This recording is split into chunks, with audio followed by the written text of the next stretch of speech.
Hello and welcome back. Once again, it's the NewMutator bringing you the Myth World Cup 2012. It's game number 4 between the GRU team, Gimbalaurus.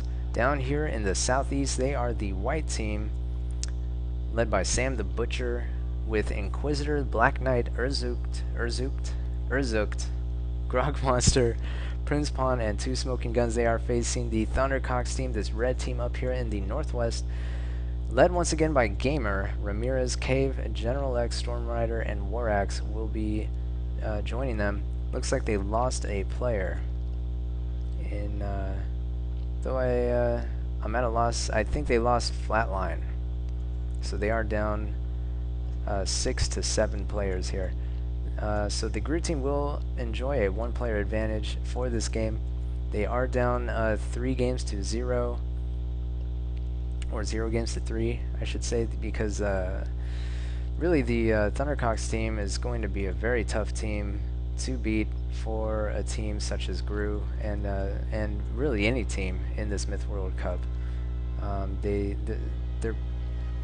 just kind of they tend to read each other really well and play together really well. They just kind of instinctively know how to react and what to do. So they're going to be kind of a hard team to deal with here in this tournament. But it is the qualifying round, so these games don't really matter all that much. It's just determining seeding and placement for the double elimination, which I believe there's one more week of qualifying round matches after this week, and then we will begin to see some I believe the games will be a lot more intense in the double elimination rounds. A lot of these teams don't really care so much in the qualifying rounds, and kind of just do whatever to see what happens and to gauge their opponents. So we can see some a Mandrake route just kind of hanging out right there. Should be one on the other side as well. So these journeymen are going to be once again. There's the Mandrake route. These journeymen are going to be able to heal most of these units. Now, you heard me say that the last map was a light map. This would be an example of a dark map.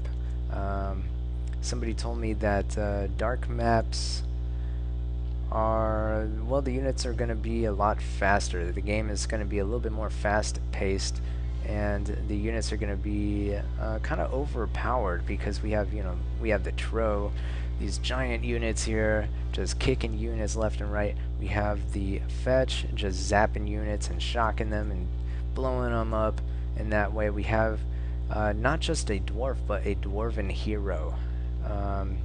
Better in pretty much every way to a regular dwarf when compared with a regular dwarf. And then Berserk's better than warriors, and then Myrmidon, kind of a non-standard dark unit, but they're also better than Thrall. So these units are going to be a little bit better than what you would find in a light map. Now it is capture the flag again, so we will see both teams just kind of running up and sizing each other up and trying to sneak by each other and to take the home flag before the other team is able to do so. So that was the sound of the journeyman picking up a Mandrake route. I'm not sure if you heard that sound or not. Kind of a distinctive sound in this game. The game is, for those who are not aware, Myth 2 Soul Blighter. It is a fairly old game. I believe it came out in 1998, so roughly the same age as a game, I think, like StarCraft or something like that. Now, an interesting thing about this game, it is kind of almost a confrontation there. Tcox would have overpowered Urzuk's Tro had he not retreated when he did. Now, this game still is being updated. Project Magma working on 1.8. Project Magma, they're a kind of a non-profit group. I'm not really sure how to describe them. coders, programmers, they have the source code for the game and are able to make updates. So you know, the game as it is now is probably better than how it was when it was first released. Well, anyway, enough about that. What is going on here? Tcox just running in and destroying the Gru line. I mean, we saw Gru last game put up a pretty valiant effort there, but you know, we said dark maps are fast-paced. Well, light maps are a little bit slower paced, so I think that's what they're more comfortable with. I really don't expect them to put up a real good showing here. As we can see, Tcox is up 100% to 75%. I just don't think Gru is going to be that experienced on maps like this, even though they are veterans, or at least experienced in high caliber play like this. They're experienced with all of these units for sure, but playing against exceptional players like this, probably not. So we see them engaging here. Two Tro are definitely going to take out one, and we see that Urzuk does run on the and he kicks the and kills himself. Wow, that's not something you see in every game. Those dwarven heroes, kind of a trap there. And we see a heal now. Tro only get healed to 50%. Trying to keep it balanced there. Dwarven heroes on this map, it might be better to not. I don't know. It's kind of a gamble.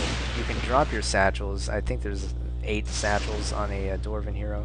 You can drop them, and that way, if you get zapped by a fetch, your satchels don't automatically explode and kill every unit standing next to you. Or you can keep them, and if a Tro kicks you like that, like we saw earlier over here, then you just explode, and it's kind of like a trap. We saw Urzuk kick 2 dwarven heroes and just self-destruct on the spot. So kind of a nice trap there. Now there is one Tro left, Sam the Butcher controlling it for the Gru team, but really 84%, 36%, and suiciding. We can see Urzuk has left the game. Not sure if that was him suiciding his units or not, but yeah, we can see that definitely Gru has kind of given up. It's going to be really hard for them to pull this out. Tcox, I'm not even really sure why they're not pushing with everything.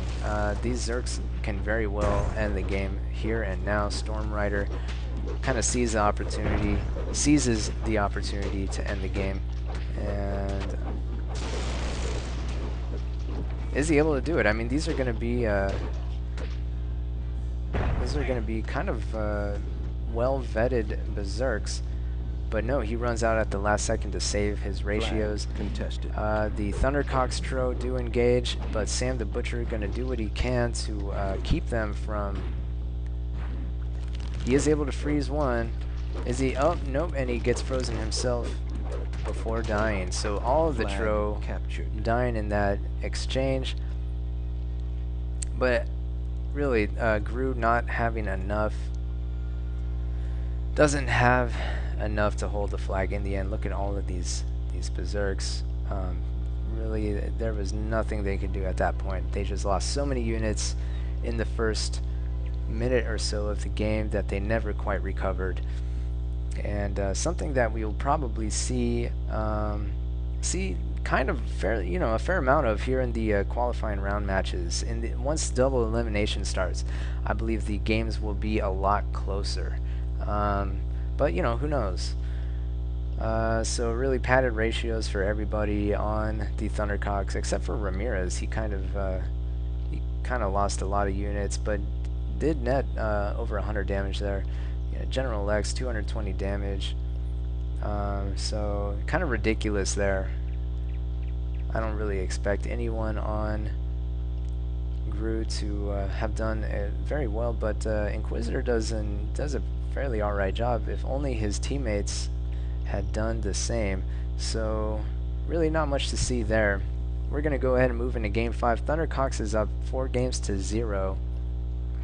and we'll see if Gru is able to take at least one game in this matchup. I really hope they do, because so far they have not won any games yet out of the 9 games they've played so far. So hopefully they're able to take a game. I would really like to see an upset, but who knows? Anything can happen. It's the Myth World Cup 2012. It's the NewMutator bringing you these videos, and on to Game 5.